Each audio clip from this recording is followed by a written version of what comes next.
Inilah sejarah asal-usul malam Lailatul Qadar yang sangat menakjubkan. Pada malam Lailatul Qadar, dahulu Al-Quran diturunkan seluruhnya dari Lauhil Mahfuz ke langit dunia. Selain itu, alasan dinamakan malam Lailatul Qadar adalah sebab pada malam ini semua urusan dan keputusan untuk tahun itu dan tahun yang akan datang ditetapkan, seperti tentang rezeki, ajal, dan lain sebagainya. Malam Lailatul Qadar adalah malam mulia yang lebih baik daripada 1000 bulan. Pada malam ini para malaikat turun untuk mengucapkan salam kepada hamba Allah yang beriman.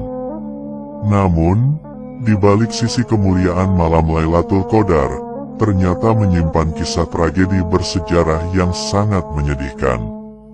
Diriwayatkan dari Ibnu Abbas, bahwa dahulu malaikat Jibril alaihissalam pernah bercerita kepada Nabi Muhammad tentang sosok lelaki bernama Syamun Al-Ghazi.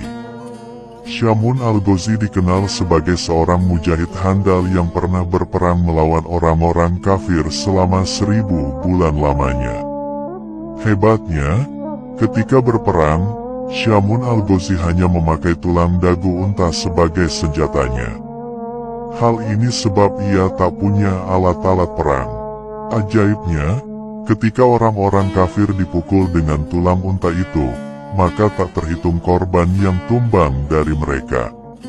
Selain itu, tulang unta yang dimiliki Syamun ternyata mempunyai banyak kesaktian.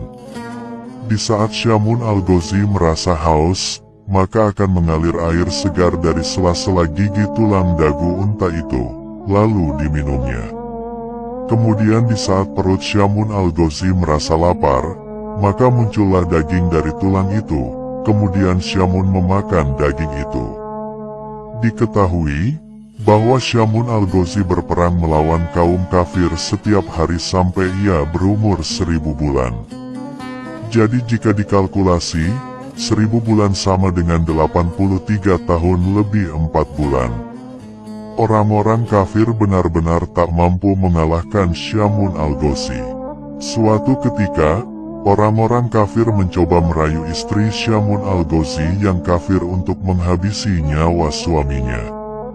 Orang-orang kafir lalu berkata kepada istri Syamun, "Sungguh, kamu akan aku beri harta yang melimpah jika kamu mau membunuh suamimu." Istri Syamun menjawab, "Aku tak mampu membunuhnya." Orang-orang kafir lantas berkata, "Kami akan berikan kamu seutas tali yang kuat. Ikatlah kedua tangan suamimu itu dan juga kedua kakinya saat sedang tidur. Lalu, nanti kami yang akan menghabisinya."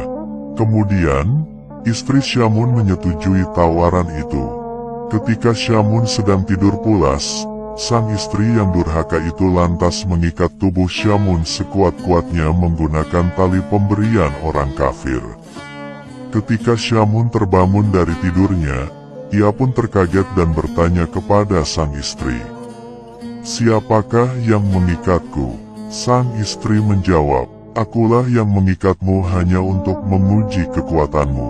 Atas kekuatan dan kekuasaan dari Allah Subhanahu wa Ta'ala, Syamun lantas dengan mudahnya mampu melepaskan tali-tali yang mengikat tubuhnya itu. Karena hal itu gagal, kemudian orang-orang kafir memberikan sebuah rantai lagi kepada istri Syamun untuk mengikat sang suami. Diharapkan semoga saja Syamun tak mampu melepaskan tali rantai itu. Namun aksi gila itu tetap gagal kembali, karena Syamun dengan mudahnya mampu melepaskan rantai yang kuat itu. Syamun Al-Ghazi lantas berkata kepada sang istri, "Wahai istriku, aku ini seorang waliullah. Tidak ada satupun di dunia ini yang bakal mampu mengalahkanku kecuali rambutku ini." Dari jawaban itu, diketahui memang Syamun memiliki rambut yang panjang. Rambut itulah penyebab dirinya tidak bisa dikalahkan oleh musuh siapapun juga. Dari penuturan sang suami, akhirnya istri Syamun dapat tahu apa kelemahan suaminya. Kemudian, beraksilah istri Syamun ketika sang suami sedang tidur. Dia lalu memotong 8 utas rambut Syamun yang panjangnya sampai ke tanah. Istri Syamun lantas mengikat tangan dan kaki suaminya dengan masing-masing 4 utas rambut. Ketika Syamun Al-Ghazi bangun, terkagetlah ia melihat tangan dan kakinya terikat. Ia berkata, "Siapa ini yang mengikatku?" Sang istri menjawab, "Aku yang mengikatmu untuk mengujimu." Kemudian, Syamun lantas meronta-ronta berusaha melepaskan tali rambut yang mengikatnya. Namun, usaha yang dilakukannya itu sia-sia. Syamun tak bisa melepaskan tali itu karena itu adalah rambutnya sendiri. Begitu durhakanya seorang istri yang memiliki sifat buruk kepada suaminya demi mengejar harta dunia. Melihat kejadian itu, istri Syamun yang durhaka lantas mengabari orang-orang kafir tentang kondisi suaminya yang sudah tidak berdaya. Setelah itu, orang-orang kafir mendatangi rumah Syamun untuk kemudian membawa tubuh Syamun untuk dizalimi. Ketika telah sampai di tempat penyiksaan, tubuh Syamun lalu diikat di sebuah tiang. Kemudian, para orang-orang kafir mulai melakukan kezaliman dan penyiksaan kepada Syamun Al-Ghazi. Tubuh mulia Syamun kemudian mulai dipotong-potong orang-orang kafir itu. Tidak hanya itu, mata Syamun juga dicongkeli, kedua bibir dan lidahnya juga dipotong sampai lepas.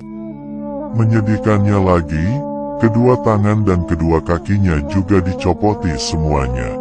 Melihat nasib malang hambanya, Allah Subhanahu wa Ta'ala lantas memberikan pertolongan kepada Syamun. Allah Subhanahu wa Ta'ala berfirman, "Perlakuan apa yang kamu inginkan dariku terhadap mereka?" Syamun lantas menjawab, "Berilah hamba kekuatan, sehingga dapat kugerakkan tiang rumah ini hingga merobohi mereka." Allah Subhanahu wa Ta'ala lalu mengabulkan permohonan Syamun. Allah Subhanahu wa Ta'ala kemudian memberikan kekuatan dahsyat dalam tubuh Syamun. Ketika Syamun menggerakkan tubuhnya, maka seketika itu bangunan bergetar dan bergoncang dahsyat. Atap-atap bangunan seketika rontok dan menimpa seluruh orang-orang jahat itu. Seluruh orang kafir yang tertimpa bangunan langsung binasa seketika termasuk istri Syamun yang durhaka. Kemudian, Allah Subhanahu wa Ta'ala mengembalikan anggota tubuh Syamun yang terpotong menjadi utuh kembali seperti sedia kala. Setelah peristiwa menakjubkan itu, Syamun Al-Ghazi lantas masih hidup dan beribadah selama 1000 bulan lagi. Di setiap malam beliau selalu bangun dan mengerjakan sholat.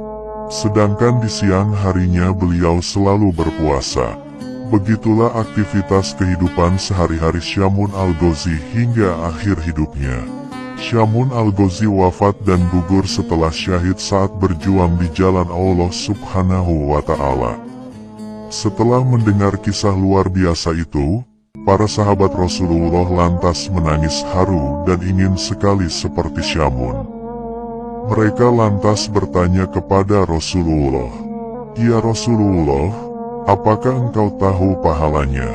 Rasulullah menjawab, "Aku tidak tahu." Dari situlah Allah kemudian mengutus malaikat Jibril untuk turun dengan membawa surat Al-Qadar. Allah berfirman, "Wahai Muhammad, aku beri kamu beserta umatmu malam Lailatul Qadar, yang beribadah pada malam itu lebih utama daripada beribadah selama 1000 bulan.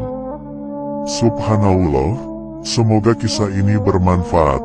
Wallahu a'lamu bishawab.